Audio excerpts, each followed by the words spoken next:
முதலாவது வேர்வை பெருந்துளிகளாய் இரத்தமாய் மாறியது. இரண்டாவது காரியம், அவருடைய முட்கிரீடத்தை அவருடைய சிரசில சூடி கண்களின் மூலமாய் வெளிப்பட்ட அந்த இரத்தம். மூன்றாவது காரியம், அவருடைய கன்னத்தில கோலினாலை குத்தி, இஸ்ரவேலின் நியாயாதிபதியை கோலினாலை குத்தினார்கள் என்று சொல்லியும். நாலாவது, அவருடைய தாடை மயிரிலிருந்து வெளிவந்த அந்த இரத்தத்தையும். ஐந்தாவது, முதுகினாலே அடித்து சாட்டையில 39 அடிகள் அடித்து அந்த இரத்தத்தை எடுத்ததையும். ஆறாவது, கைகளிலும் கால்களிலும் வெளிவந்த அந்த இரத்தத்தையும் குறித்து நாம் தியானித்தோம். இந்த நாள்ல மிக மிக முக்கியமான விசேஷமா, இது ஒரு யூனிக்கானது, ஆனா ரொம்ப சென்சிட்டிவான ஒரு கான்செப்ட். அந்த இடத்துல இருந்து ஆண்டவர் ரத்தத்தை வெளியே கொண்டு வந்ததனுடைய முகாந்தரமும் மனிதர்களுக்கும் அந்த இடத்திற்கும் இருக்கக்கூடிய மிகப்பெரிய தொடர்பையை நம்ம பார்க்க இருக்கிறோம். இந்த நாளிலும் தியானத்திற்கென்று அதே எஸ்ராவின் புஸ்தகம் 7ஆம் அதிகாரம் 10வது வசனம். கர்த்தருடைய வேதத்தை ஆராயவும் அதன்படி செய்யவும், இஸ்ரவேலிலே கட்டளைகளையும் நீதி நியாயங்களையும் உபதேசிக்கவும் எஸ்ரா தன் இருதயத்தை பக்குவப்படுத்தி இருந்தான். அதாவது கர்த்தருடைய வேதத்தை ஆராய்ந்தது எதற்கு அப்படின்னா, அதன்படி செய்யணும் ஃபர்ஸ்ட். இரண்டாவது தான் இஸ்ரவேலுக்கு உபதேசிக்கணும். எத்தனையோ பைபிள் காலேஜில் படிக்கிற அல்லது படித்து இந்த நாட்களில பெரிய பெரிய திருச்சபையை நடத்தக்கூடிய அவர்களுடைய இருதயம் எப்படி இருக்குது அப்படின்னா, வேதாகமம் எனப்பட்டது ஒரு புஸ்தகம். அது ஏதோ அந்த நாட்களில எல்லாம் தேடி வாசித்து ஏதோ ஏதோ ஜோடிக்கப்பட்டு இன்னைக்கு நம்ம கையில கொடுத்திருக்குது. கடவுளுக்கும் வேதாகமத்துக்கும் சம்பந்தமே இல்லை என்பதை போல பேசுகிற எத்தனையோ திருச்சபையை நடத்தக்கூடிய மக்கள் இருக்கிறாங்க. ஏன்னா வேதாகம கல்லூரியில உள்ள போனதுக்கு அப்புறம் தேவனுக்கும் வேதத்துக்கும் சம்பந்தம் இல்லாத எத்தனையோ பாடங்களை கற்றுக் கொடுக்கிறவங்க இருக்கிறாங்க. அவர்களுக்கு கீழே படிக்கிறதுனால இவர்களுடைய இருதயம் என்ன ஆயிருதுன்னா, தேவனுடைய வார்த்தையின்படி வாழாதபடியும், இரண்டாவது தேவனுடைய வார்த்தையை சரியாய் போதிக்காதபடியும் இருதயம் அவர்களுக்கு கன்வெர்ட் ஆயிடுது. இவர்களை குறித்து தான் உபாகம புஸ்தகத்தினுடைய 32வது அதிகாரத்தினுடைய 15வது வசனம் சொல்லுகிறது.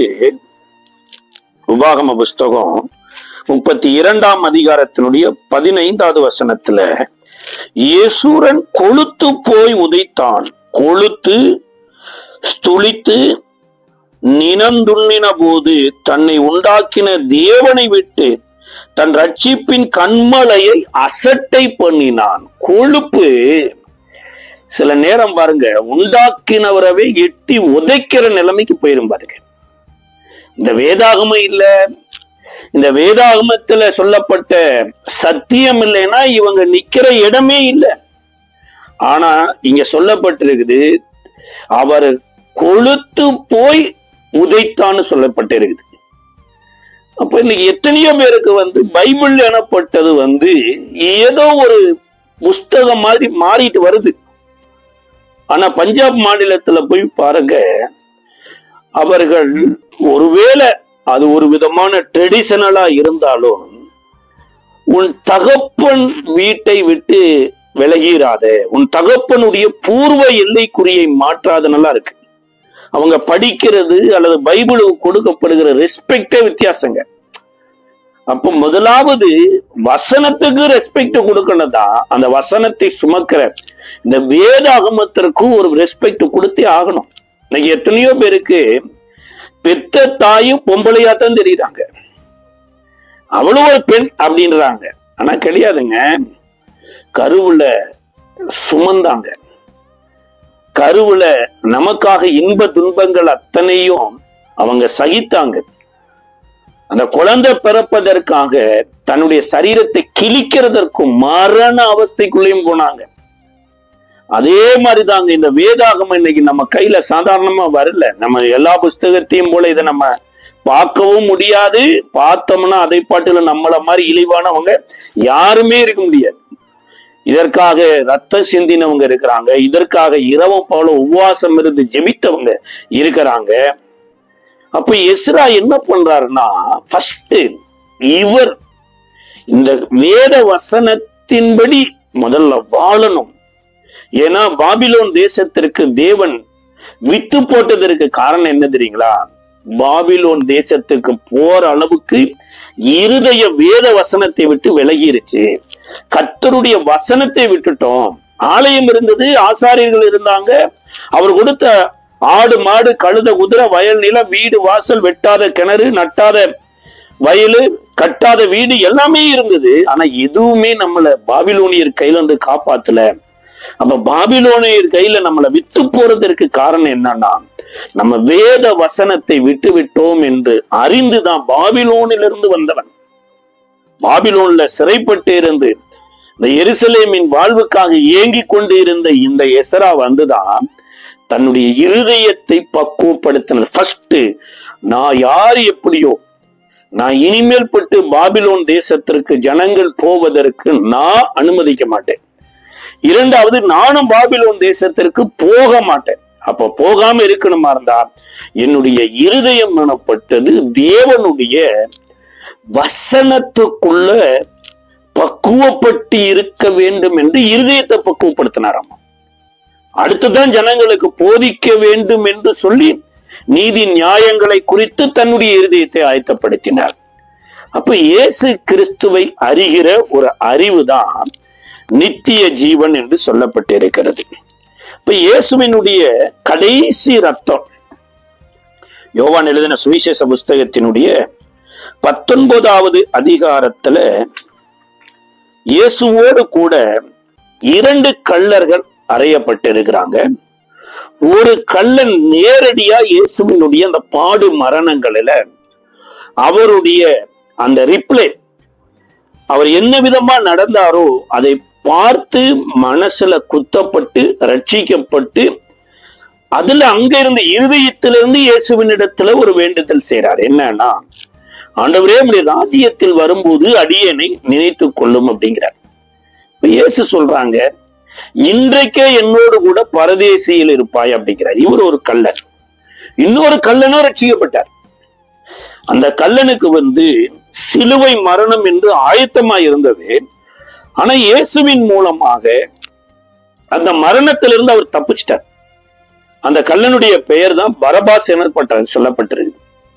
அந்த பரபாசும் பின்னாட்களில இயேசுவை ஆராய்ந்து இயேசு யார் என்பதை குறித்து தேடி தேடி வாசித்து ஒரு மிகப்பெரிய ஒரு உன்னதமான ஒரு டிசைபிள்ஸா மாறிட்டான் அப்படின்னு வேத பண்டிதர்கள் சொல்றாங்க. இப்ப இயேசு சிலுவையில அத்தனை விதமான ரட்சிப்பையும் உண்டாக்கிட்டார். ஒருவேளை சிலுவையில கூட அறையப்பட்டவங்க மாத்திரம் ரட்சிக்கப்படல, அந்த சிலுவையின் மூலமா அந்த பாடுகளுக்கு தப்பி வைக்கப்பட்ட பரபாசும் சேர்ந்து ரட்சிக்கப்பட்டிருக்கிறார். அப்ப பரபாசை போல இன்றைக்கு நீங்களும் நானும் ஒரு விதமா கள்ளர்களை போல இருந்திருக்கலாம், பாடுகளுக்கு காரணமா இருந்திருக்கலாம், மரண தண்டனைக்குரியவர்களா இருந்திருக்கலாம். ஆனா இயேசு நம்மளை விடுதலையாக்கினார் என்பது நம்ம ஆராய்ந்து அறியும் போது ரட்சிக்கப்பட முடியும். சிலுவையில் அறியப்பட்ட இயேசுவே அன்றி வேறு ஒருவரால நமக்கு ரட்சிப்பு எனப்பட்டது கிடையாது. நமக்கு மாத்திரமல்ல, ஒரு ஆணுக்கும் பெண்ணுக்கும் உலகத்துல பூலோகம் எங்க இருக்கக்கூடிய ஒவ்வொருவருக்கும், ஒருவேளை ரட்சிக்கப்பட்டு பரத்துக்கு போனவங்களா இருக்கலாம், அல்லது பூமியில இன்னும் பிறக்காதவங்களா இருக்கலாம், எல்லோருடைய ரட்சிப்பும் மனித ரூபத்தில் வந்த தேவகுமாரனாகிய இயேசு கிறிஸ்துனுடைய சிலுவை பாடுகள்ல தான் முழுவதும் நிறைவேறி இருக்குது. அதுல கடைசியா சிலுவையில பிதாவே உம்முடைய கைகளில் என் ஆவியை ஒப்பு கொடுக்கிறேன் என்று சொல்லி ஜீவனை விட்டுட்டார். இப்ப ஜீவன் போனதுக்கு அப்புறம் ஒரு டவுட் இருக்குது, ஜீவன் போயிருச்சா இல்லையா? அப்ப அந்த நாட்கள்ல சிலுவையில் அறியப்பட்ட கள்ளர்களை அவங்க உயிரோட இருக்கிறாங்களா இறந்து போயிட்டாங்களா என்று கால்கள் கைகளை வெட்டுவாங்களாம்.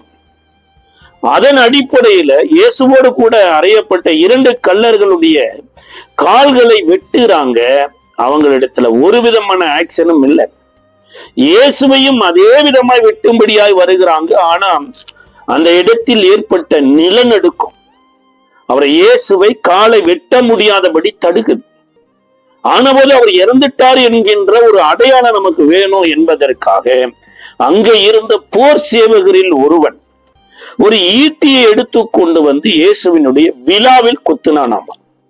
இந்த ஈட்டி எங்க குத்துவதற்கு ஆயத்தமாய் இருந்ததுன்னா, ஒரு நாள் தாவீது சவுலினால ஈட்டியில குத்தப்பட பார்த்தாராம்.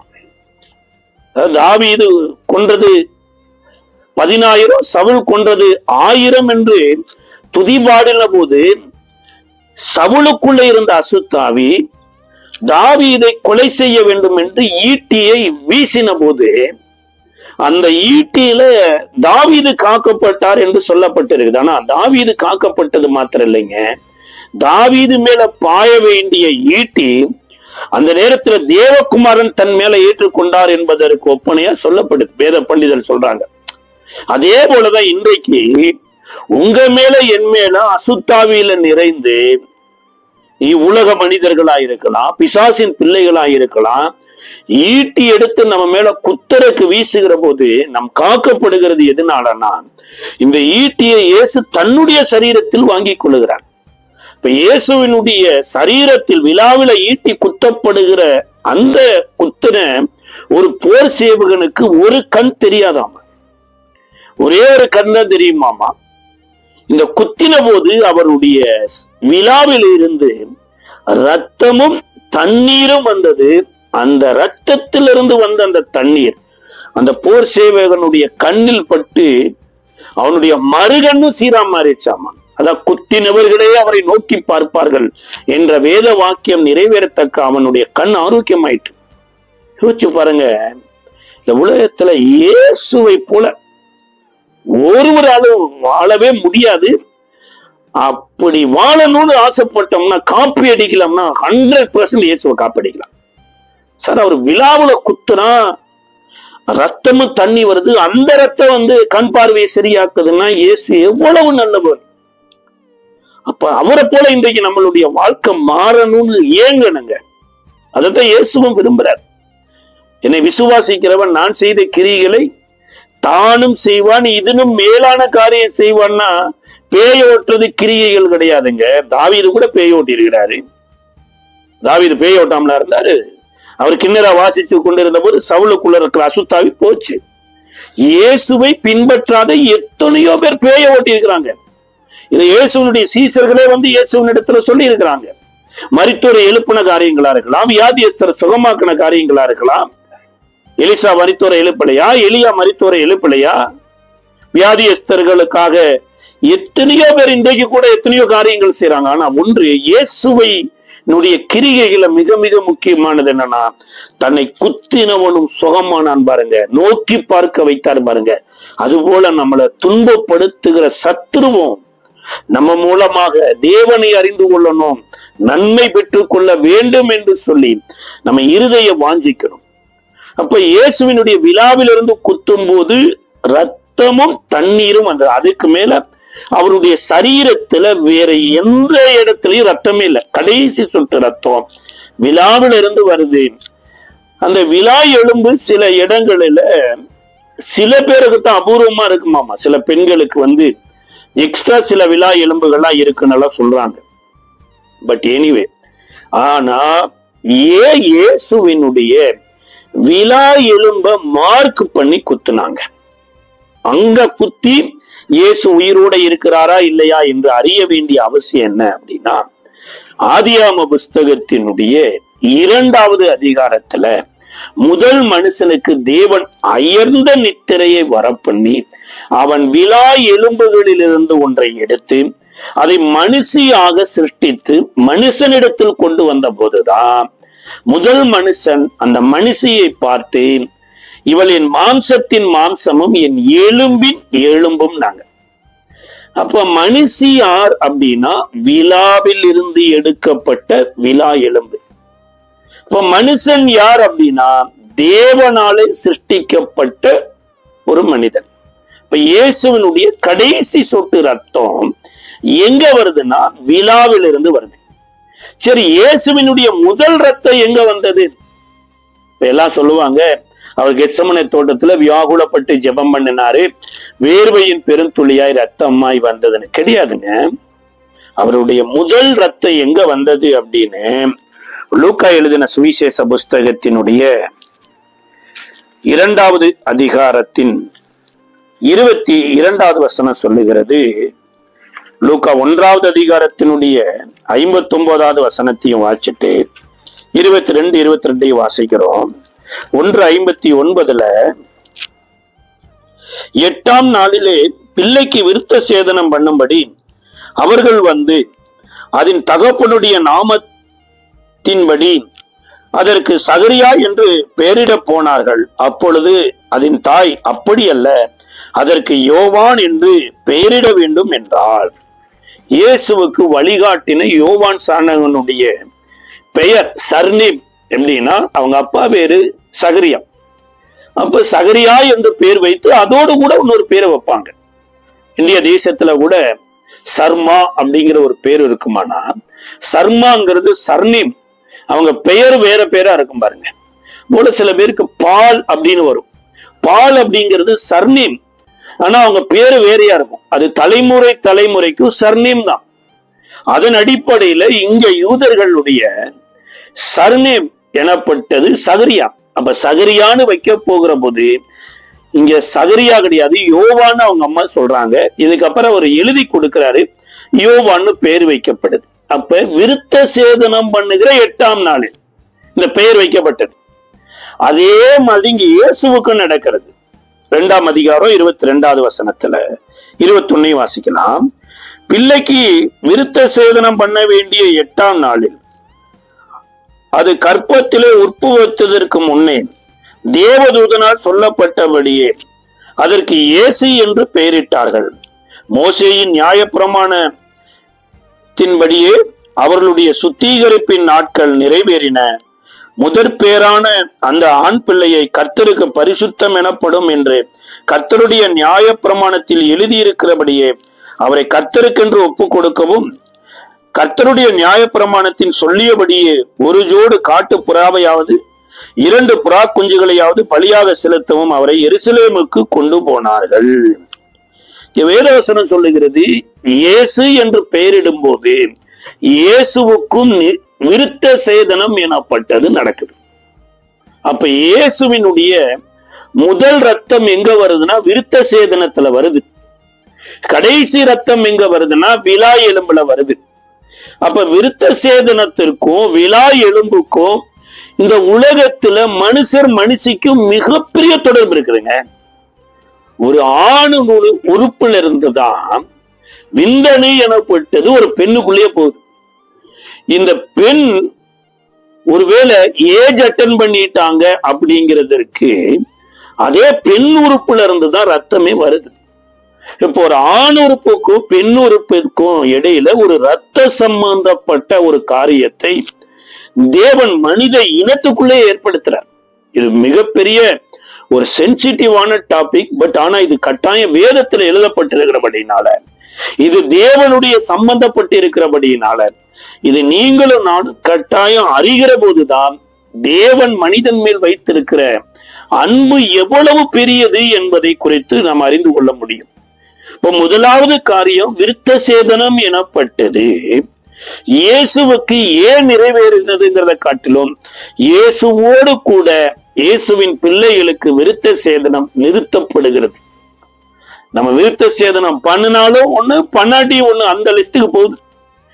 எப்படி ஆசாரிப்பு கூடாரத்தினுடைய பலிகள் நிறுத்தப்பட்டுச்சோ, எப்படி ஆசாரிய ஊழியங்கள் நிறுத்தப்பட்டுச்சோ, எப்படி நியாயப்பிரமாணத்தினுடைய சடங்காச்சாரம் நிறுத்தப்பட்டுச்சோ, அதே போலதான் இங்க விருத்த சேதனம் எனப்பட்டது நிறுத்தப்படுகிறது. இந்த விருத்த சேதனத்தினுடைய ஆணி வேறா எங்க ஆண்டவர் கொண்டு வரார் அப்படின்னா, யாத்ராம புஸ்தகத்தினுடைய மேலும் கர்த்தர் மோசேயும் ஆரோனையும் நோக்கி, பஸ்காவின் நியாயமாவது அந்நிய புத்திரன் ஒருவனும் அதை புசிக்க வேண்டாம். பணத்தினால் கொல்லப்பட்ட அடிமையானவன் எவனும் நீ அவனுக்கு விருத்த சேதனம் பண்ணின பின்பு அவன் அதை புசிக்கலாம். அந்நியனும் கூலியாலும் அதிலே புசிக்க வேண்டாம். அதை ஒவ்வொரு வீட்டிற்குள்ளும் புசிக்க வேண்டும். அந்த மாம்சத்தில் கொஞ்சமாயிலும் வீட்டிலிருந்து வெளியே கொண்டு போக கூடாது. அதன் ஒரு எலும்பையும் முறிக்க கூடாது. இஸ்ரவேல் சபையார் எல்லோரும் அதை ஆசரிக்க வேண்டும். இதுதாங்க கூடார பண்டிகையில பஸ்காவை ஆசரிக்கிறதுக்கு முன்னாடி இஸ்ரவேலருக்கு போதிக்க வேண்டிய ஒன்று. இன்னைக்கு இஸ்லாமியர்கள் கூட பாருங்களேன், அதாவது இந்த கஞ்சி, கூழ் கஞ்சி குடிக்கிறது, நோன்பு கஞ்சி குடிக்கிறது, யாரு வேணாலும் குடிக்கலாம் பிரதர். கடவுள் எல்லாருக்கும் சொந்தமானவர், கடவுள் எல்லாருக்கும் சொந்தமானவர் தான். ஆனா கடவுளுடைய பிரமாணத்தை எல்லாரும் நிறைவேற்றணும். சும்மா அரசியல்ல ஓட்டு கேட்கறதுக்காக தொப்பிய மாத்திக்கிட்டு போய் நானும் அல்லாவுக்கு பிள்ளை அப்படின்னு போய் நின்றுட்டு இருந்தாங்கன்னா ஒருவேளை ஊர் உலகம் மெச்சி கொள்ளலாம். பட் இங்க மோசேயின் மூலமாய் கொடுக்கப்பட்ட பிரமாணம் என்னன்னா, ஒரு புறஜாதியனா இருக்கலாம், ஒரு அடிமையா இருக்கலாம், அவன் இந்த பஸ்காவை ஆசரிக்கிறதுக்கு முன்னாடி அவன் பஸ்காவை ஆசரிக்கணும்னு விரும்பணுமா இருந்தா அவனை சுன்னத்து பண்ணுங்கிற. சுன்னத்து பண்ணாம கஞ்சி மாத்திரம் குடிச்சிட்டு நான் மக்களுக்கு, இறை மக்களுக்கு நான் சப்போர்ட்டிவா இருக்கிறேன்னா, இறை மக்களுக்கு இறைவனே சப்போர்ட்டிவா இல்லைன்னா நீ எங்கப்பா சப்போர்ட்டிவா இருக்க போறீங்க? இறை மக்களே இறைவனோடு இல்லைன்னா அப்புறம் எப்படி அவங்க இறை மக்களா இருப்பாங்க? இங்க நியாயப்பிரமாணத்தை தான் சொல்லுது. இது ஒரு சென்சிட்டிவான டாபிக்கா இருந்தாலும் தேவன் இதை கட்டாயமா சொல்றாரு, இதை ஆசரிக்க வேண்டி. இப்படித்தான், இதுதான் ஃபர்ஸ்ட் எகிப்துல ஆரம்பிக்கப்பட்டது. இது தலைமுறை தலைமுறைக்கும் இதுதான் கடைபிடிக்க வேண்டும். வேற யாரும் இதை உள்ளுக்குள்ள வந்துடக்கூடாது. இந்த விருத்த சேதனம் எனப்பட்டதுங்கிறார். ஆனா இயேசு இது என்ன சொல்ல வர்றாங்க அப்படின்னா, விருத்த சேதனம் எனப்பட்டது மோசே கொண்டு வரல. மோசே இதை உறுதிப்படுத்தினாரே தவிர விருத்த சேதனம் எனப்பட்டது ஆபிரகாமின் மூலமாய் வந்தானது அப்படிங்கிறார். யோவான் எழுதின சுவிசேஷத்தின் புஸ்தகம் 7வது அதிகாரத்தினுடைய 22வது வசனமும் 23வது வசனத்திலேயே சொல்றாங்க. யோவான் எழுதின சுவிசேஷ புஸ்தகம் 21 வாசிக்கிறான். இயேசு அவர்களை நோக்கி, ஒரே கிரியை செய்தேன், அதை குறித்து எல்லோரும் ஆச்சரியப்படுகிறீர்கள். விருத்த சேதனம் மோசையினால் உண்டாகாமல் பிதாக்களால் உண்டாயிற்று. பின்பு மோசே அதை உங்களுக்கு நியமித்தான். நீங்கள் ஓய்வு நாளிலும் மனுஷனை விருத்த சேதனம் பண்ணுகிறீர்கள். மோசேயின் நியாயப்பிரமாணம் மீறாதபடி ஓய்வு நாளில் மனுஷன் விருத்த சேதனம் பெறலாம் என்றால், நான் ஓய்வு நாளிலே ஒரு மனுஷனை முழுவதும் சுகமாக்கினதினால் என்மேல் எரிச்சல் ஆகிறீர்கள். தோட்டத்தின்படி தீர்ப்பு செய்யாமல் நீதியின்படி தீர்ப்பு செய்யுங்கள் அப்படிங்கிறார். அதாவது இயேசு ஒரு ஓய்வு நாள்ல ஒரு மனிதனை சுகமாக்கிட்டாரு. அவர் சுகமாக்குனது தப்பாமா. ஆனா நியாயப்பிரமாணத்துல வேலை செய்யக்கூடாது, ஓய்ந்திருக்கணும்னு சொன்ன ஆண்டவர் விருத்த சேதனம் பண்ணலாமா அப்படின்னு சொல்லி இருக்கிறாரா அப்படின்னா சொல்லவே இல்லை. ஆனா 8வது நாள்ல விருத்த சேதனம் பண்ணணும். ஒருவேளை ஒரு ஆண் குமாரன் ஒரு சண்டே பிறந்துட்டாருன்னு வைங்களேன், சண்டே டு சண்டே 8வது நாள் வருது, கட்டாயம் 8வது நாள் ஒரு விருத்த சேதனம் பண்ணணுமா இருந்தா சண்டேல பண்ணலாம் அப்படின்ட்டாங்க. ஏன்னா தேவனுக்காகத்தானே பண்றோம். அப்ப தேவனை ஒருத்தர் நல்லா தொழுது கொள்ளுவருக்கு சுகமாக்கினது குற்றமாமா, தேவனுக்கு என்று ரத்தத்தை சிந்துறது குற்றம் இல்லைன்னா இது எப்படி ஆகும் அப்படின்ட்டு இதை சொல்ல வர்றாரு. விருத்த சேதனம் எனப்பட்ட ஒரு டாபிக்கே வேலைதான். ஆனா ஓய்வுங்கிறது தேவனுடைய கற்பனை. நீங்க வேலையும் நீங்க செய்யறீங்க, ஆனா ஓய்வு நாளை பத்தி பேசுறீங்க. நீங்கள் சொல்லுவதற்கும் செய்வதற்கும் சம்பந்தமே இல்லைன்னு தான் சொல்றாரு. அது பிதாக்களின் மூலமா வந்தது, மோசையின் மூலமா வரல அப்படிங்கிறார். நம்ம பிதாக்கள்னா யாருன்னா, நம்ம பிதாக்களுடைய முதல் பேர் வழியில வருகிறவர் யாருன்னா ஆபிரகாம் தான். ஆதியாகம புஸ்தகத்தினுடைய 17வது அதிகாரத்துல 24, 25 வசனங்கள்ல தான் நம்மளுடைய முற்பிதாவாகிய ஆபிரகாமினுடைய விருத்த சேதனத்தை குறித்து சொல்லப்படுகிறது. ஆபிரகாமினுடைய நுனித்தோலின் மாம்சத்தை விருத்த சேதனம் பண்ணப்படும் போது அவன் 99 வயதாய் இருந்தான். அவனுடைய குமாரன் இஸ்மவேலனுடைய நுனித்தோலின் மாம்சம் விருத்த சேதனம் பண்ணப்படும் போது அவன் 13 வயதாய் இருந்தான். ஆபிரகாமுக்கு 99 வயசு, இஸ்மவேலுக்கு 13 வயசு. அப்ப இஸ்மவேல் 13 வருடமா விருத்த சேதனம் பண்ணல. ஆபிரகாம் 99 வருஷமா விருத்த சேதனம் பண்ணல. அப்ப ஆபிரகாம் 99 வருஷம் விருத்த சேதனம் பண்ணல அப்படின்னா அவன் உயிர் வாழாமலா இருந்திருப்பாரு. 99 வருஷமா இவர் கடவுளால வழிநடத்தப்படாமலா இருந்திருப்பாரு. அவர் 75 வயதுல தேவனுடைய சத்தத்தை கேட்டு தேசத்தை விட்டு புறப்பட்டு வராரு. அப்ப 75 வயதுல இருந்து இப்ப 99 24 வருடம் தேவனுக்கு பலிபீடம் கட்டுறாரு, தேவனை ஆராதிக்கிறாரு, தேவ சத்தம் கேட்கிறாரு. அப்ப விருத்த சேதனம் எனப்பட்டதை தேவன் எப்ப ஆரம்பிக்கிறார்னா ஆபிரகாமுக்கு 99 வயதுலதான். இப்ப விருத்த சேதனம் எனப்பட்டது கட்டாயம் எனப்பட்டது எப்ப இருந்து வந்ததுன்னா ஆபிரகாமினுடைய ஜெனரேஷன்ல இருந்து வருது. நீ சொல்ல போனா இஸ்மவேல் கூட பிறக்கும் போது விருத்த சேதனத்துல பிறக்கல, பிறந்து 13 வயதுல இருந்து தான் வருது. ஆனா இந்த இடத்துல ஈசாக்கு பிறக்கிறதுக்கு முன்னாடியே ஆபிரகாமுக்குள்ள விருத்த சேதனம் எனப்பட்ட ஒரு உடன்படிக்கை வந்துருச்சு. அப்ப ஆபிரகாமுக்குள்ள இருந்து ஈசாக்கு வெளியே வரும் முன்னமே அவங்க அப்பா விருத்த சேதனத்தோடு தான் இந்த உலகத்துக்குள்ள வந்தார். ஈசாக்கு பிறந்து 8வது நாள்ல பர்ஃபெக்டா ஃபர்ஸ்ட் விருத்த சேதனம், தெளிவான விருத்த சேதனம், தேவனுடைய ஆலோசனையின்படி சரியான நேரத்துல பண்ணப்பட்ட விருத்த சேதனம் யாருக்குன்னா ஈசாக்கு தான். அடுத்து எல்லாமே ஈசாக்குக்கு அப்புறம் யாக்கோபா இருக்கலாம், ஏசாவா இருக்கலாம், அந்த ஜெனரேஷன் அத்தனை பேரும் இந்த விருத்த சேதனத்துக்குள்ள உள்ள வர்றாங்க. இந்த 8வது நாளில் விருத்த சேதனம் பண்ணப்பட்ட பர்ஃபெக்டான பர்சனா இந்த உலகத்துல இயேசுவின் நாட்களில வெளியரங்கமா சொன்னது யாருன்னா சவுலாய் இருந்து பவுலாய் மாறின ஒரு மனிதன் தான். அப்ப விருத்த சேதனம் தேவனுடைய அடையாளம் எனப்பட்டதை போல இந்த சரீரத்துல எத்தனையோ பேர் விருத்த சேதனம் சுண்ணத்தை மாத்திரம் பண்ணியிருப்பாங்க. ஆனா அந்த சுண்ணத்தை ஏன் பண்ணல சொன்னாங்கன்னா, சார் ஹெல்த்தியா இருக்கும் உடம்புக்கு, இது ஆரோக்கியமானது. ஹெல்த்தியா இருக்குன்னா ஆரோக்கியமான கொரோனா இன்ஜெக்ஷன் எல்லாரும் போட்ட மாதிரி எல்லாரும் வெட்டிட்டு போலாம்ல, பிறந்த உடனே நாடு முழுதுமே அறுத்தரலாம்ல. அது ஹெல்த்திக்காகவும் ஆரோக்கியத்துக்காகவும் கொண்டு வரப்பட்டிருக்குமானா உலகமே அதை ஏற்றுக்கொண்டிருக்கலாம்ல. அப்ப ஆபிரகாமினுடைய ஜெனரேஷன் மாத்திரம் ஏன் சார் விருத்த சேதனம் பண்ணணும்னா, ஒரு ஆணுக்குள்ள இருந்து ஒரு விந்தணு வெளியில வருகிற போது அது கட்டாயம் இந்த வார்த்தையின் மூலமா உடன்படிக்கையின் அடையாளத்தோடு தான் வெளியில வருது. அதனாலதான் ஒரு யூத ஆண் ஒரு அந்நிய ஸ்திரியை திருமணம் முடிக்க கூடாது. ஆனா ஈசாக்கு கூட அவங்க அப்பா கானான் தேசத்து பெண்ணை எடுக்கல. அதுக்கப்புறம் பாருங்க யாக்கோபு கூட கானான் தேசத்துல பெண் எடுக்க கூடாது என்று சொல்லி ஈசாக்கு அனுப்பி விடுகிறார்.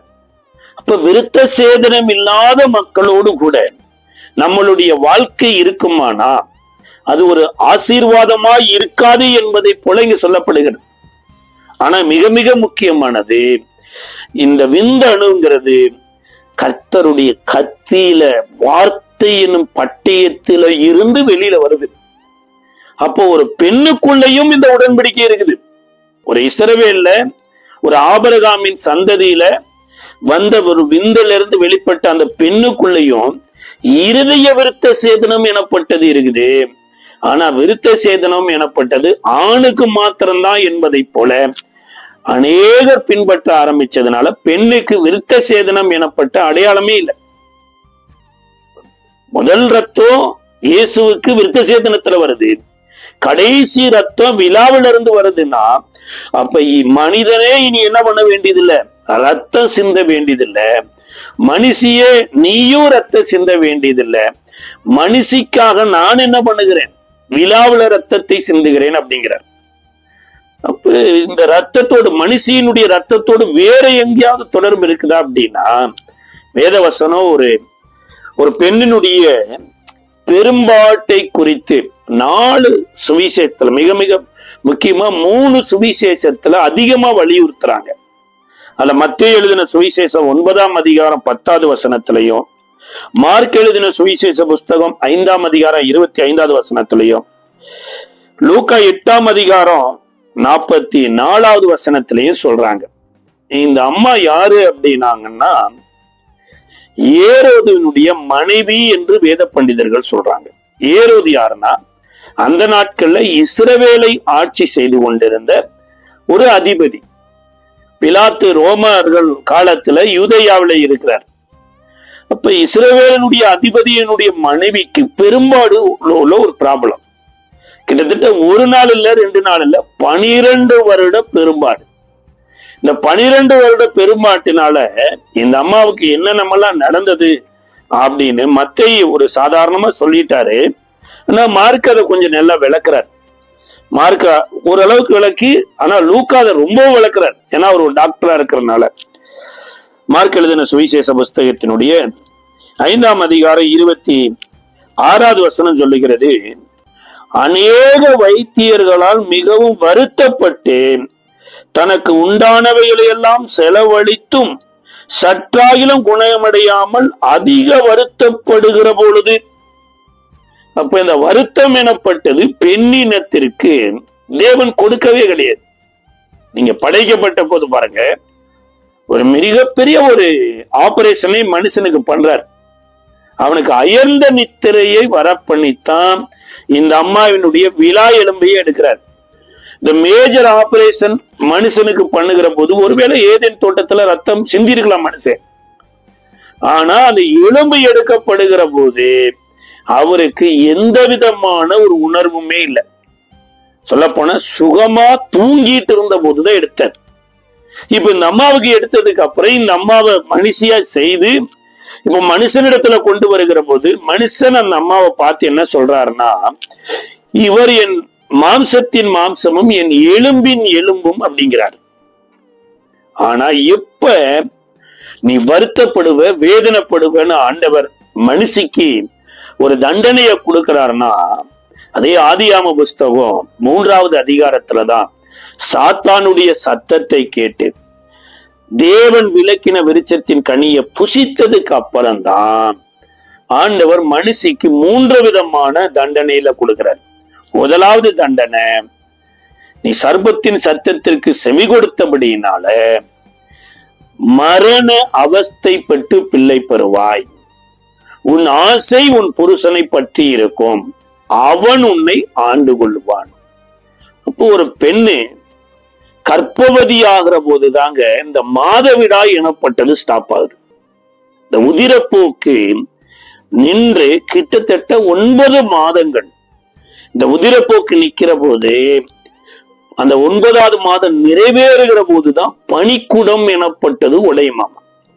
இந்த பனிக்குட உடையிற போது அதுவரைக்கும் அடக்கி இருந்த அந்த ரத்தம் அடிச்சு வெளியில வருகிற போதுதான் மரண அவஸ்தைன்னு வருது. அப்ப ஒரு குழந்தை பிறக்கும் போதுதான் மரண அவஸ்தையான்னு நீங்க பாருங்க, கிடையாது. என்னைக்கு ஒரு பெண்ணு ஏஜென்ட் அட்டன் பண்ணிருச்சோ கிட்டத்தட்ட 5 நாட்கள் அந்த பெண்ணு இந்த அவஸ்தைய சகிக்க கூடாதுதான் இருக்குது. அப்ப இயேசு ஒரு பெண்ணுக்கு விழாவில இருந்து ரத்தத்தை கொடுத்தாருங்கிறத காட்டிலும் இங்க ஒரு பெண்ணை ரத்தத்தினால எவ்வளவு கஷ்டப்பட்டாங்கன்னு எழுதுறார். அநேக வைத்தியர்களால் மிகவும் வருத்தப்பட்டு, வைத்தியர்களுக்கு வேலையே என்னன்னா சுகப்படுத்துறது தான். ஆனா இந்த வைத்தியர்கள் என்ன பண்ணிருக்கிறாங்கன்னா வருத்தப்படுத்தி இருக்கிறாங்களாம். இப்ப ஏன் வருத்தப்படுத்தினாங்க அப்படிங்கிறத விட இதை லூக்கா கொஞ்சம் விளக்கி சொல்றாரு. லூக்கா எழுதின சுவிசேஷ புத்தகம் 8வது அதிகாரத்தினுடைய லூக்கா 8வது அதிகாரம் 44வது வசனத்துல 43 வாசிக்கிறான். அப்பொழுது 12 வருஷமாய் பெரும்பாடு உள்ளவளாய் இருந்து தன் ஆஸ்திகளை எல்லாம் வைத்தியர்களுக்கு செலவழித்தும் ஒருவனாயிலும் சோஸ்தமடக்கப்படாதிருந்த ஒரு ஸ்திரீ அவருக்கு பின்னாக அவருடைய வஸ்திரத்தின் ஓரத்தை தொட்டால் உடனே அவளுடைய பெரும்பாடு நின்று போயிற்று. வைத்தியருக்கு நம்ம என்ன பண்ணிருக்கிறாங்கன்னா தன் ஆஸ்திகளை எல்லாம் செலவழிச்சிருக்கிறாங்க. இப்ப இன்றைக்கு எத்தனையோ பேர் பாருங்க, தேவனிடத்தில இருந்து கொண்டு அந்த தண்டனையை தேவனை தவிர வேற யாராலும் ஸ்டாப் பண்ண முடியாது. இன்றைக்கு வானத்தையும் பூமியும் தேவன் படைச்சிருக்கிறாரு.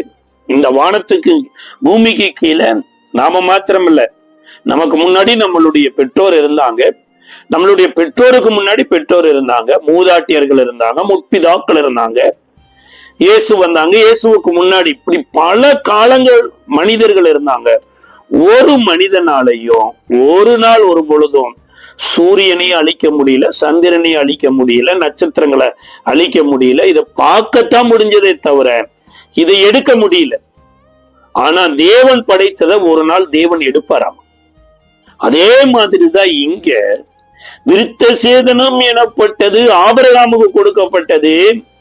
ஆனா இயேசுவின் மூலமா அந்த விருத்த சேதனம் எனப்பட்டது நிறுத்தப்பட்டு இருதய விருத்த சேதனம் என்கின்ற ஒரு ஞானஸ்தானத்துக்குள்ள கொண்டு வர. அதுல ஆணொன்றும் இல்லை, பெண்ணொன்றும் இல்லை. யாரெல்லாம் சுவிசேஷத்தை விசுவாசித்து இருதயத்துல ஏற்றுக்கொண்டு இயேசுவே ரட்சகர் என்று ஞானஸ்தானம் எடுக்கிறாங்களோ, இருதயம் மாத்திரம் இல்ல, சரீரமும் சேர்ந்தே உடன்படிக்கை பண்ணப்படுது. அப்ப இதுல விருத்த சேதனத்துல பெண்ணுக்கு தொடர்பு இல்லாதது போல ப்ளீடிங்ல ஆணுக்கு தொடர்பு இல்லை. அப்ப நம்ம நினைக்கலாமா, பெண்களுக்கு தான் ரத்தம் சிந்தினாங்க, ஆண்கள் எங்க ரத்தம் சிந்தினாங்கன்னா, ஆபிரகாமினுடைய குமாரனுக்கு அடையாளமே அவன் ரத்தம் சிந்தனும். அதே போல பெண் சபிக்கப்பட்டவள் என்பதற்கு அடையாளமே அவ ப்ளீடிங்ல ரத்தம் சிந்தனும். அப்ப தேவன் முதல்ல படைக்கிற போது மனுஷனை ரத்தத்துக்குரியவர்களா படைக்கல, தேவனுக்குரியவர்களா படைச்சாரு, வேதனைக்குரியவர்களா படைக்கல, ஆள வேண்டும்படியா படைச்சாரு. இப்ப கிறிஸ்து இயேசுவின் மூலமா இன்றைக்கு விருத்த சேதனம் நிறுத்தப்பட்டது போல, பெண்ணே நீ வேதனையோடு நீ என்ன பண்ண வேண்டாம், நீ பிள்ளை பெற வேண்டாம், விசுவாசித்தாய் என்றால் நீ பாக்கியவதியா மாறலாம். அன்னைக்கு மரியாளிடத்துல சொல்லப்பட்டதே அதுதாங்க, விசுவாசிக்கிறவளே பாக்கியவதி, கர்த்தரால் சொல்லப்பட்டது அவளுக்கு நிறைவேறுங்கிறார். எத்தனையோ பெண்கள் அந்த பெண் குழந்தை பிறக்கிற அந்த மதர் பெயினே இல்லாம பிள்ளை பெற்றெடுத்திருக்கிறாங்க. என்ன பிரதர், மதர் பெயினே இல்லாம எப்படி பெற்றெடுத்தாங்கன்னா தெரியல, ஜெபித்துட்டே இருந்தாங்களாமா, பரிசுத்தாவின் நிறைவு வந்தது, எப்படி இருந்தாங்கன்னே தெரியல பிரதர். ஆனா குழந்தை வந்துருச்சு எங்களுக்கு, எனக்கு அந்த குழந்தை பிறந்த பெயினே இல்லை. இப்ப தேவ ஆவியானவரால நிரப்பப்பட்டு இருக்கிற போது வேதனையே இருக்காதாமாங்க. என்னன்னா ஒரு புதிதா இருக்குது, உபதேசமே புதுசா இருக்குதுன்னு பார்த்தா, ஸ்தேவான அடிச்சு கல்லால் அடிக்கிறாங்க, காயப்படுத்துறாங்க. இந்த கல்லால் அடித்து காயப்பட்டு ரத்தம் வருது, ஊரே பல்ல கடிச்சிட்டு இருக்குது. ஸ்தேவானுக்கு வழியே இல்லையாமா. வேதம் சொல்லுது, அவர் வானத்தை அண்ணாந்து பார்த்து இயேசுவானவர் வானத்துல நிற்கிறதாகவும் வானம் திறந்திருக்கிறதா பார்த்துட்டு ஒரு பிரேயரே பண்றாரு. தாங்கள் செய்வது இன்னதென்று அறியாது இருக்கிறாங்க, இவர்களை மன்னியுங்கிறார். அப்ப ஸ்தேவானுக்கு இவ்வளவு பெயின் தெரியாம இருக்க பண்ணினது யாருன்னா, ஒரு பரிசுத்தாவியில நிறைந்திருந்தார். அதே போல ஒரு வாலிப சகோதரியா இருக்கலாம், வாலிப சகோதரனா இருக்கலாம், எல்லோரும் அனுபவிக்கிற இந்த பெயினை நீங்கள் அனுபவிக்க கூடாது. யார் அனுபவிக்க கூடாதுன்னா, ஆபிரகாமின் குமாரத்தி இயேசுவை விசுவாசித்து அவருடைய வஸ்திரத்தின் ஓரத்தை தொட்டாங்கிறது சொல்லப்பட்டிருக்குதுங்க. ஆனா வெளிப்படுத்தின விசேஷத்துல அவருடைய வஸ்திரத்துலதான் ராஜாதி ராஜா கர்த்தாதி கர்த்தர் என்னும் நாமம் எழுதப்பட்டிருக்குதாமா. அந்த ஸ்திரீ அவருடைய நாமத்தை தொட்டாங்க. ஒரு இடத்துல வேதம் சொல்லுகிறது, கர்த்தருடைய நாமம் பலத்த துருகம், நீதிமான் அதற்குள் ஓடி சுகமா இருப்பான். நீதிமான்னா ஆண்கள் மாத்திரம் இல்லைங்க, விசுவாசிக்கிறவங்களை நீதிமான் என்கின்ற லிஸ்ட்ல வருது. அவருடைய நாமம் இயேசு என்னும் நாமம். இந்த இயேசு என்னும் நாமத்துக்குள்ளதான் விசுவாசிச்சா நடக்கும். எத்தனையோ பேர் சொல்றாங்க, எப்படிங்க ஒரு கணவனை அறியாம ஒரு பெண் எப்படி கர்ப்பவதி ஆவாங்க? சரி, ஒரு கணவனை அறியாம ஒரு பெண் எப்படி கர்ப்பவதி ஆகுறாங்க? உங்களுக்கு ஒரு சந்தேகம் இருக்கலாம். மனுஷன் எப்படி உருவானா? ஒரு ஆண் எப்படி உருவானா? ஒரு பெண் எப்படி உருவானா? சிலர் சொல்றாங்க, மனுஷ குரங்குல இருந்து வந்தா சார். சரி, குரங்குல இருந்து வந்து அப்படியே நாகரிகம் பெருக பெருக அவன் மனுஷன் ஆயிட்டான். அந்த குரங்கு எங்க இருந்து வந்துச்சு? அது ஏதோ ஒரு சேட்டலைட்ல இருக்கிற ஒரு அணுக்களோட அணுக்கள் மோதி அந்த அணுவுல இருந்து குரங்கு வருது. சரி, அந்த அணு எங்க இருந்து வந்துச்சு? உண்டாக்குனவர் ஒருத்தர் இல்லைன்னா எப்படி சார் எதுவும் உருவாகும்? இன்னைக்கு நான் போட்டிருக்கிற கண்ணாடி அப்படியே வந்துருச்சு சார், அப்படியே கண்ணில் வந்து மாட்டி அப்படியே தொங்கிட்டு இருக்கு சார். இல்ல, இதை போய் ஒரு கண்ணாடி கடையில போய் சொல்லி எனக்கு பார்வையில கொஞ்சம் தூர பார்வை கம்மியா இருக்குதுன்னு கேட்டோம். அவர் என்னை செக் பண்ணி என்னை கண்ணுக்கு அளவா செஞ்சு எனக்கு மாட்டி இருக்கிறார். அப்ப இதுல உருவாக்கினவர் ஒருத்தர் இல்லாம இது உண்டாகல. அதே போல இந்த சரீரமும் யாருக்கலாம், உண்டாக்கினவர் எப்படி வேணாலும் உண்டாக்குவார். எல்லாரையுமே ஆப்பிரிக்கன் காண்டி எத்தோப்பியன் கார் மாதிரி மாட்டினா எப்படி இருக்கும்? நல்லா இருக்குமா? அது ஜெராக்ஸா இருக்கும். அவர் கற்பனை. அல்லது நம்மள இந்தியன்ஸ் மாதிரியே இன்னைக்கு ஆஸ்திரேலியால இருக்கிறவங்க எல்லாம் உண்டாக்குனா நல்லா இருக்குமா? இங்கிலாந்துல இருக்கிறவங்க எல்லாம் நாடுகள்ல ஒவ்வொருத்தரும் ஒவ்வொரு கலர்ல இருக்கிறாங்க. ஆனா சகல மனுஷனையும் மண்ணினால உண்டாக்கினவர் ஒருவர். அவர் தான் சிருஷ்டிப்பின் நாயகர். இப்ப மனுஷன் சாபத்துக்கு அப்புறம் தாங்க இத்தனையும் வந்தது. ஆனா இந்த சாபத்தை தான் அவர் சிலுவை மரத்துல ஏற்றுக்கொண்டார். பாருங்க, நியாயப்பிரமாணத்தினுடைய அடையாளமே விருத்த சேதனத்துல இருக்குது. அதே போல விருத்த சேதன அடையாளத்துல இருக்கிற எல்லாருமே நியாயப்பிரமாணத்துக்கு கீழே கட்டாயம் வரணும். விருத்த சேதனம் பண்ணின எவ்ரி பர்சன் வந்தீங்கன்னா அவன் நியாயப்பிரமாணத்தை கட்டாயம் கடைபிடிக்கணும். ஆனா மனுஷனால நியாயப்பிரமாணத்தை கடைபிடிக்க முடியாது. அப்ப விருத்த சேதனத்துல இருக்கிற மனுஷனே நியாயப்பிரமாணத்தை செய்யக்கூடாதவனாய் போனபடியினால இந்த மனுஷனே தேவனிடத்துல வர முடியாதபடிக்கு இந்த மனுஷனுக்காக ஒரு ஆடு பலி செலுத்தப்படுது. இந்த ஆட்டின் ரத்தத்தோடு தான் மகா பரிசுத்த ஸ்தலத்துல, அதுவும் இவனுக்காக ஒரு ஆசாரியன் வர வேண்டி இருக்குது. அப்ப நியாயப்பிரமாணம் எதை அறிவிக்குதுன்னா பாவத்தை அறிவிக்குதாமா. அதனாலதான் நியாயப்பிரமாணத்தின்படி ஒருவனும் நீதிமான் ஆகிறது இல்லைங்கிறார். அந்த நியாயப்பிரமாணத்தை கொண்டு வந்த மோசேயை கொண்டு தேவன் ஒரு காரியத்தை செய்யறார். யோவான் எழுதின சுவிசேஷ புஸ்தகம் 3ஆம் அதிகாரம் 14வது வசனத்துல, மோசேயினாலே சர்ப்பம் வனாந்தரத்திலே உயர்த்தப்பட்டது போல. மோசே தாங்க வனாந்தரத்துல சர்ப்பத்தை உயர்த்தினாரு. மோசேயினுடைய ஊழியத்துல பாருங்க, சர்ப்பமும் மோசேயினுடைய ஊழியத்திற்கும் தேவன் மிகப்பெரிய ஒரு தொடர்பை ஏற்படுத்துறார். அன்றைக்கு கர்த்தர் முதல்ல அக்கினி நடுவுல உலாவி மோசேக்கு தம்மை வெளிப்படுத்தின போது, மோசேயே உன் கையில இருக்கிறது என்னன்னு கேட்கிறாரு. ஆண்டவரே கோல் அப்படிங்கிறாரு. நீ தரையில போடு அப்படின்னா அது பாம்பா மாறுது. தேவ சமூகத்துல சர்ப்பம் வருதுங்க. இப்ப கர்த்தர் மோசேயை போட சொன்னதுனாலதான் சர்ப்பமா மாறுச்சு. சில பேர் சொல்றாங்க இதுவரைக்கும் அவர் சர்ப்பத்தை கையில பிடிச்சிட்டு கிடையாது. தேவன் எதையும் எங்கேயும் எப்படி செய்ய முடியும். அப்ப அது சர்ப்பமா மாறுது. இப்ப சர்ப்பமா மாறினோடனே மோசே விலகி ஓடுறாரு. இப்ப வாழைப்பிடின்னு அவர் சத்தம் வருது, வாழை பிடிச்சா மறுபடியும் கோலா மாறுது. இதே ட்ரெண்ட மோசே போய் பார்வோனின் சமூகத்துல கோல போடுறாரு. எப்படி தேவ சமூகத்துல பாம்பா மாறுச்சோ அதே போல பார்வோனின் சமூகத்திலே பாம்பா மாறுது. பார்வோன் தன் மந்திரவாதிகள் எல்லாம் அப்பத்தான் வெளியில கொண்டு வரான். நீதான் பாம்பை கொண்டு வர முடியுமா? ஏன் என்னால பாம்பை கொண்டு வர முடியுதான்னு அவன்கிட்ட கிட்டத்தட்ட ஒரு 50 மந்திரவாதி இருந்திருக்கலாம். 50 மந்திரவாதியும் அவன் கொண்டு கோலை போடுறான். கோலை போட்ட மாத்திரத்துல 50 பாம்பு முன்னாடி ஆடிக்கொண்டு இருக்குது. இப்ப மோசேயின் கையிலிருந்து போடப்பட்ட கோலினால் வந்த பாம்பு 50 பாம்பையும் சாப்பிட்டுட்டு மறுபடியும் அது பாம்பா இருக்குது. தேவ சமூகத்துல தேவ சத்தத்தின்படி எப்படி மோசே வாழை பிடிச்சாரோ அதே மாதிரி பார்வோனின் சமூகத்துல வாழை பிடிச்சோன்னே 50 கோலிலிருந்து வந்த பாம்பு பாம்பா மாறி இப்ப வாழை பிடித்த உடனே கோலா மாறிடுச்சு. மந்திரவாதிகளுடைய மந்திர வித்தியெல்லாம் எங்க? ஐயா பிரதர், எங்க வீட்டுல செய்வனை செஞ்சுட்டாங்க பிரதர், எங்க வீட்டுல ஓடு வச்சிருக்காங்க, எங்க வீட்டுல எலுமிச்சம்பளம் வச்சிருக்காங்க. இயேசு இதையெல்லாம் விழுங்குவதற்கு தன்னுடைய வார்த்தையை வைத்திருக்கிறார். இந்த நியாயப்பிரமாணம் மனுஷனை என்னவா மாற்றுனா குற்றவாளினா மாற்றுச்சு. அப்ப நியாயப்பிரமாணம் பாவி என்று அறிவிச்சது கிருபையும் சத்தியமும் இயேசுவின் மூலமா உங்களை என்னை நீதிமானா மாற்றுது. இந்த நீதிமானாய் மாற்றுவதற்குத்தான் மரத்துல இயேசு தன்னுடைய ஜீவனை கொடுக்கிறார்.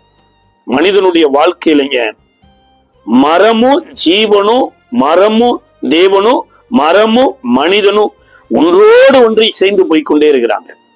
ஏதேன் தோட்டத்துல தேவனும் மனிதனும் வர்றாங்க. தேவனிடத்துல ஜீவன் மாத்திரம்தான் இருக்குது.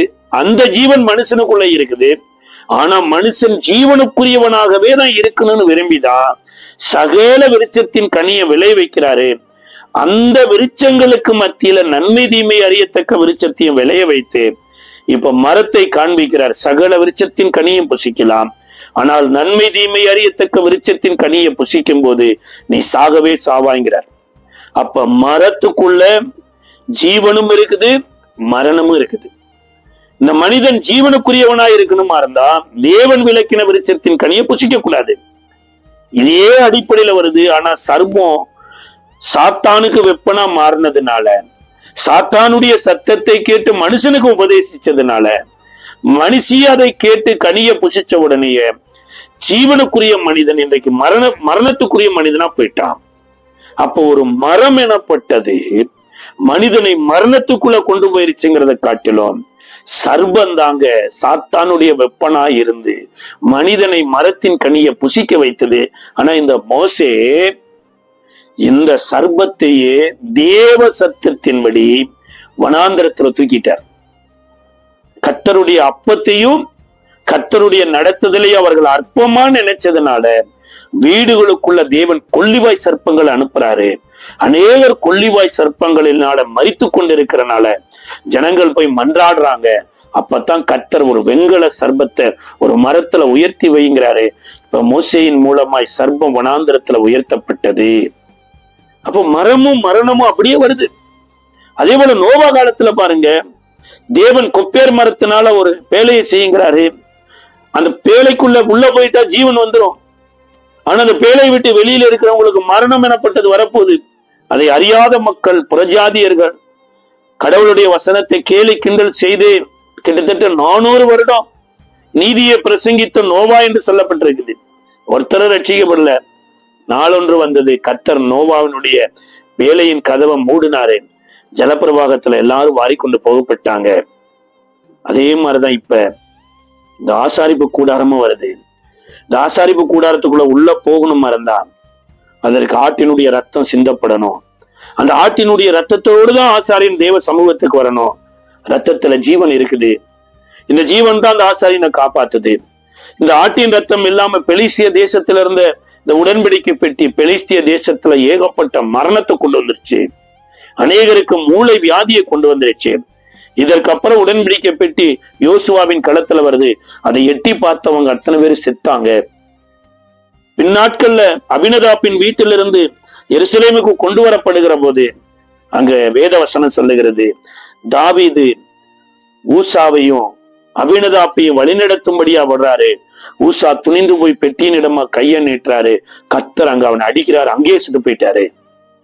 அப்ப தேவனால் முன்குறிக்கப்படாத ஊசா மரணத்துக்குள்ள போனதுனால தாவீது வெக்ஸாய் உடன்படிக்கப்பட்டு எருசலேமுக்கு கொண்டு வராதபடி வழியில ஓபேத்தியதம் வீட்டுக்கு போகுது. அங்க கர்த்தர் அவனை ஆசீர்வதிக்கிறாரு. பின்னாட்கள்ல தாவீது உணர்வடைகிறான். நம்ம கொண்டு வந்தது பெலிஸ்தியருடைய ட்ரெண்டு, தேவனுக்கு பிரியமில்லாத காரியம். அதனால மாட்டின் ரத்தம் சிந்தப்படணும், ஆட்டின் ரத்தம் சிந்தப்படணும்.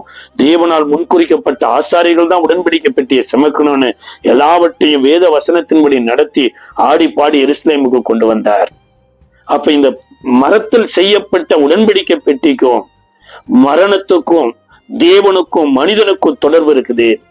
அதே மாதிரிதாங்க கல்வாரி சிலுவையில இயேசுவினுடைய மரணமும் இயேசுவினுடைய பிள்ளைகளாகிய உங்களுக்கு எனக்கு நித்திய ஜீவனையும் கொடுக்க. இது எவ்ரி மேன் அண்ட் உமன் அவங்க ஏற்றுக்கொள்ளுகிறவங்க ரட்சிக்கப்படுவாங்க.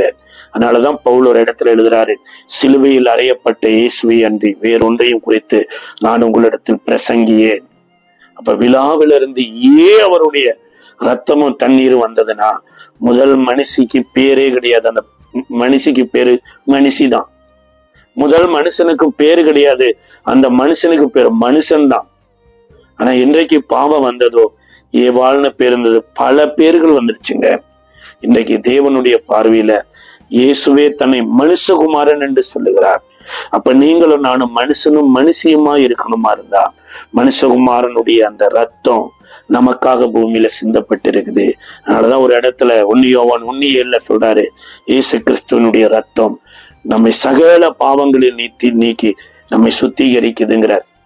இந்த ரத்தத்தோடு கூட உடன்படிக்கை பண்ணி இருக்கிறதுனாலதான் நீங்களும் நானும் அப்பா பிதாவே என்று பரலோகத்தில் இருக்கிற தேவனை கூப்பிடுவதற்கு இயேசு வழியை ஏற்படுத்தினார். இயேசுனுடைய கடைசி ரத்தம் ரொம்ப பிரசியஸான ரத்தமா இருக்குமானா, இயேசுனுடைய முதல் ரத்தமும் ரொம்ப ரொம்ப பிரசியஸான ரத்தம். அதனாலதான் பவுல் கலாத்தியருக்கு எழுதின நிருபத்துல 3ஆம் அதிகாரம் 13வது வசனத்திலையும் ரோமர் 11:24 விருத்த சேதனம் எனப்பட்டது ஒன்றுமே இல்லைங்கிறார். மரத்திலே தூக்கப்பட்ட எவனும் சபிக்கப்பட்டவன் என்று எழுதியிருக்கிறபடி கிறிஸ்து நமக்காக சாபமானபடியினால நியாயப்பிரமாணத்தின் சாபத்துக்கு நீக்கினாங்கிறார். கலாத்தியர் 6ஆம் அதிகாரம் 12-15 1 கொரிந்தியர் 7:18 ரோமர் 4:12 கர்த்தர் இந்த விருத்த சேதனத்தை குறித்து தெளிவாய் பவுலின் மூலமா எழுதுறார். நம்ம சரீரத்துல விருத்த சேதனம் பண்ணிட்டு நம்ம மனசு ஏனோதானோன்னு வாழ்ந்து கொண்டிருந்தா அந்த வாழ்க்கையே வேஸ்ட். ஆனா பெண் இனத்துல ஃபர்ஸ்ட் இருதய விருத்த சேதனம் எனப்பட்டது யாருக்கு நடந்தது என்றால் மரியாள் அவர்களுக்குத்தான் நடந்தது. அதனாலதான் அந்த அம்மா எல்லா வசனத்தையும் தன் மனதிற்குள் கொண்டு போய் சிந்தித்து கொண்டிருந்தாள். ஒரு இடத்துல லீதியாளை குறித்து சொல்லப்பட்டிருக்கு. அந்த லிதியாள் எனப்பட்ட பெண்மணி கர்த்தர் இருதயத்தை திறந்தாராம். இந்த நாள்ல கூட நமக்காக கல்வாரி சிலுவையில சிந்தின இயேசுவின் ரத்தம் மனுஷனுக்கும் மனுஷிக்கும் சம்பந்தப்பட்டது. இது இல்லைங்க, இது மத சம்பந்தப்பட்டது அப்படின்னு பாக்குறவங்களுக்கு கட்டாயம் இது தேவையில்லாத ஒன்று. நான் மனுஷன், நான் மனுஷி. தேவன் இந்த பூமியில மனுஷனையும் மனுஷியும் படைச்சாரு. நான் தேவனுடைய பார்வையில இயேசுவை போல பூமியில இருந்து அந்த பிதாவினுடைய சித்தத்தை செய்யணும், அவரை அப்பா பிதாவே என்று நான் கூப்பிடணுமா இருந்தா இந்த மரணம் எனக்கு மிக மிக உதவியா இருக்கு. இனி சொல்லலாம், இந்த மரணத்திலிருந்து எனக்கு ஆண்டவர் ஜீவனை கொடுத்திருக்கிறார் என்பதை விசுவாசிப்போம், ஜெபிப்போம். கர்த்தர் உதவி செய்வார். கிருபை நிறைந்த நல்ல ஆண்டவரே, இயேசுவின் நாமத்தில் நன்றியோடு சோதரிக்கிறோம். மனிதனோ முகத்தை பார்க்கிறான், நீரோ இருதயத்தை பார்க்கிறீர். எங்களுடைய இருதயத்துல உங்களுடைய வார்த்தை என்னும் பட்டயம் ஊடுருவி போகட்டும். இருதயத்துக்குள்ள இருக்கக்கூடிய எல்லா அசுசிகளையும் நீக்கி தேவனால பிறக்கக்கூடிய ஒரு மனுஷன், தேவனை போல வாழக்கூடிய ஒரு மனுஷனாய், தேவன் விரும்புகிற வண்ணமாய் வாழ்க்கை வாழுகிற மனுஷனாய் இருதயத்துல தீர்மானித்து வாழ கர்த்தாவே இந்த வார்த்தைகளுக்கு உதவி சேரக்காய் சோத்திரம். ஆசீர்வதியும் பலப்படுத்தும். இயேசுவின் நாமத்தில் ஜெபிக்கிறோம் நல்ல பிதாவே. ஆமென்.